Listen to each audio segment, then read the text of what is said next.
So first, I want to say thank you to PRC for inviting me to comment on these three really interesting papers. I should say I am Victoria Bryant. All of the opinions I'm about to present are my own and do not represent the IRS or the Department of Treasury. So with that out of the way, since I only have a few minutes, I'd like to first discuss each paper individually really quickly so that you guys have something to kind of chew on.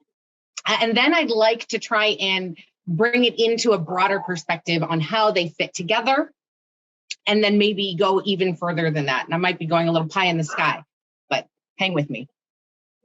So to jump right in, first we heard about wealth inequality and retirement preparedness.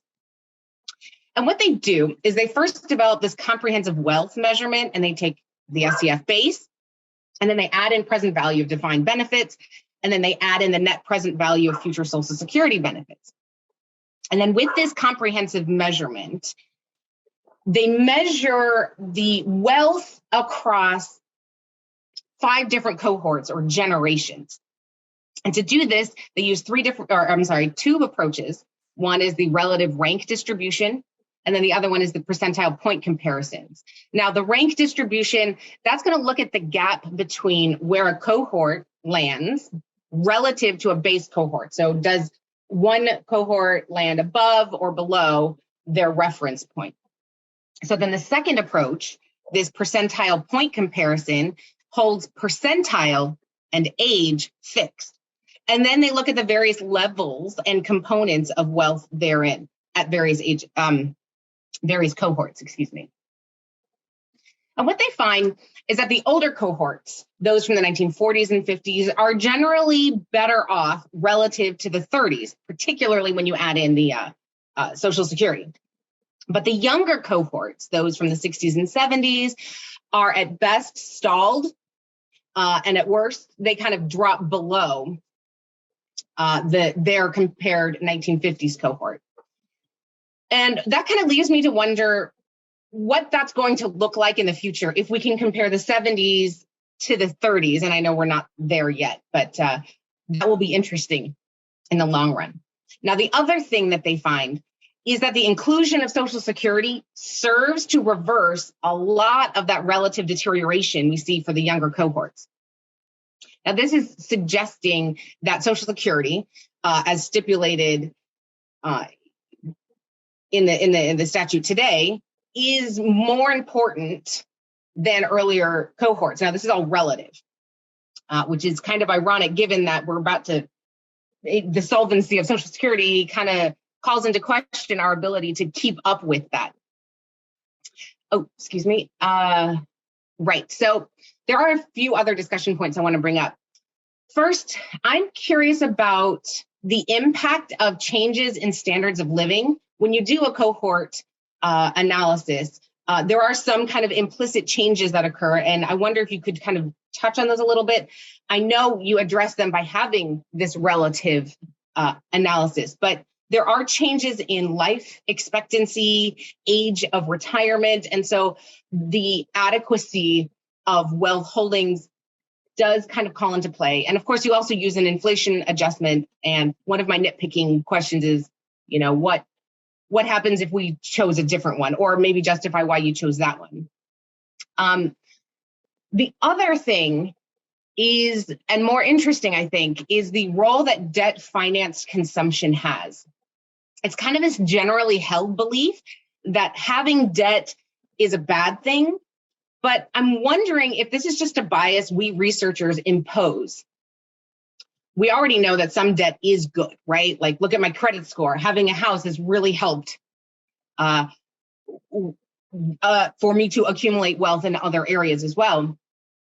And I think, as Lisa kind of touched on just recently, having student loan debt helps me further along, or helps one, or can help one later on in life. So I'm not suggesting what you've done is wrong, but I'm wondering what role debt can play, or if there's a place in the paper for where debt could fit in.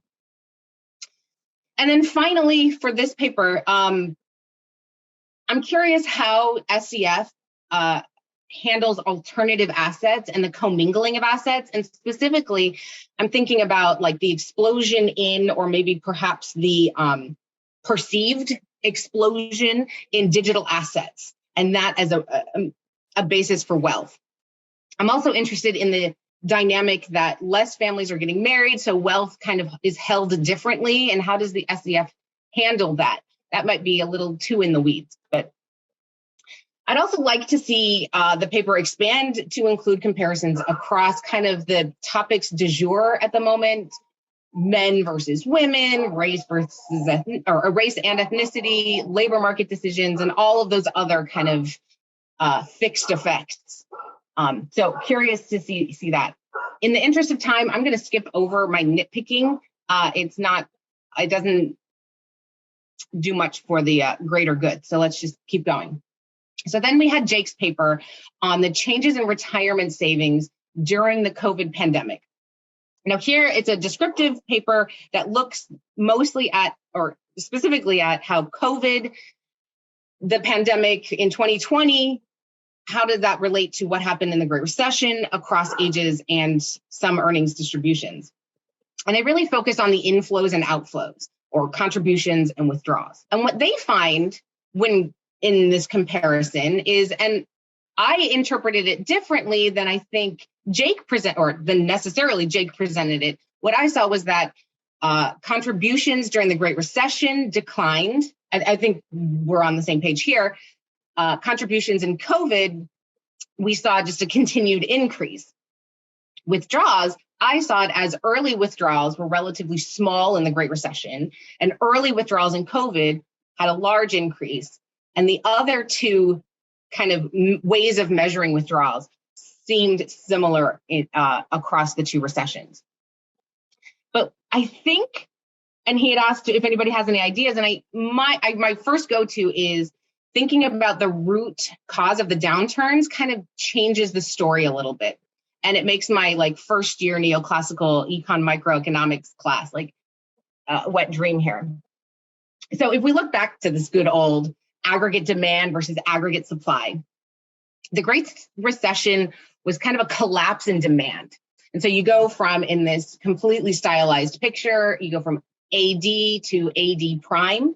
But in COVID, it was kind of a fundamentally different recession. It was a downturn in both a shock to supply and a shock to demand. So we move from this AS up to this AS prime, but and for demand, we also shift back. But what's interesting, and I think we saw this in some of the earlier papers, is it's not just this uniform shift down, but it's a fundamental shift in the curve itself. So I'm not even sure what the demand curve would conceptually look like now, but I think that means that we're all trying to find a new relative equilibrium. Now, with respect to retirement savings, I also think that the variances between the two downturns make a really nearly explain a lot of by who was adversely impacted. This downturn for COVID hit the lower half of the income distribution significantly harder than I think it did the upper half. And it is the upper half that is more likely to contribute to a retirement account anyway. So the Great Recession, on the other hand, that was a financial crisis, and that generally targeted the upper half of the income distribution. And I think, again, those being more likely to contribute to a retirement account, they're hit harder in the Great Recession. So that's why we're seeing this kind of imbalance across these two recessions. And then given this targeted nature of the hit, I think it comes as no surprise to see early withdrawals being affected in one way and later withdrawals being affected differently. The downturn, again, if you look at the life cycle model, this hit younger people who are acquiring wealth. And so as they're getting hit, they're now needing to withdraw that wealth. And I think the easiest method to extract wealth from the retirement accounts are through DC plans, because you have, your employer kind of holds your hand through this, or their financial planner or whomever. And in the recession, it was kind of different. So moving past that, I think I would also like to see the patterns across income distributions that may kind of touch on some of the issues that you're kind of scratching your head about. I'm also curious about how the record low interest rates played here. It was very enticing for me to, take out a home equity loan and then consider investing that, knowing full well, I get a fixed rate for my home loan, but I'm not getting a fixed rate in the market, and it is bound to rebound at some point. So I'm wondering if that plays a little bit in what you're seeing. Okay, I'm going to skip over the nitpicking. So then we have this final paper where Lisa presented the influence of student borrowing on wealth accumulation. So they examined student life cycle patterns using the SCF, and then they imputed borrowing history using the Consumer Credit Panel / Equifax. And in so doing, and they found that the SCF, or from the SCF, that the student borrowers look, or in combination of both of these, they found that student borrowers look financially a lot like those who went to college. Not from that first image, but when they kind of impute the borrowing history. Then they caveat that with those carrying that student loan debt into longer periods of time may not actually be better off. So they also find that if we assume the alternative to borrowing is not going to college, then student borrowing appears to significantly improve financial circumstances and the ability to save and accumulate wealth for retirement, or one assumes for retirement. So this leads me to my first question. We already know that not all loans are created equal. A student loan for medical school is fundamentally different than a student loan for attending something like Strayer University. So how does the choice in education or type of education play in the findings that you're seeing? What role does student loan forgiveness programs have in this? I'm wondering if the targeted intervention, if this is a useful program, or if this is creating more noise than it's worth. And then I kind of get a little pie in the sky. As I'm thinking about student loans, there's this negative connotation that a loan is a money transfer and that this is kind of a bad thing and we don't want this debt. But it's more so an investment in human capital. And we want that. And we know how to inject capital or money into this. And so I'm wondering if maybe we fundamentally change how we think of loans and convert it to a bond system. So I throw that out there. Anyway, I'd love to see this explored through the loan amount or the type of education attained. Can you disaggregate this by the type of higher education market you go to? I'm going to skip over the rest. And then finally, I'm running out of time, but I would love to be able to put all of these pieces together. And what my final takeaway from reading all three of these is wealth inequality is growing. It's growing, and the pandemic did not make it any better. But we have some hope, speaking to John's need for hope in the first session, that investment in human capital seems to be helping to close the gap, or at least allowing more and more people to grow wealth that may in turn help retirement positions. I believe I'm out of time, so I'm going to leave the pie in the sky discussions for another time. So thank you so much. I'll pass it back over to Olivia. Thank you.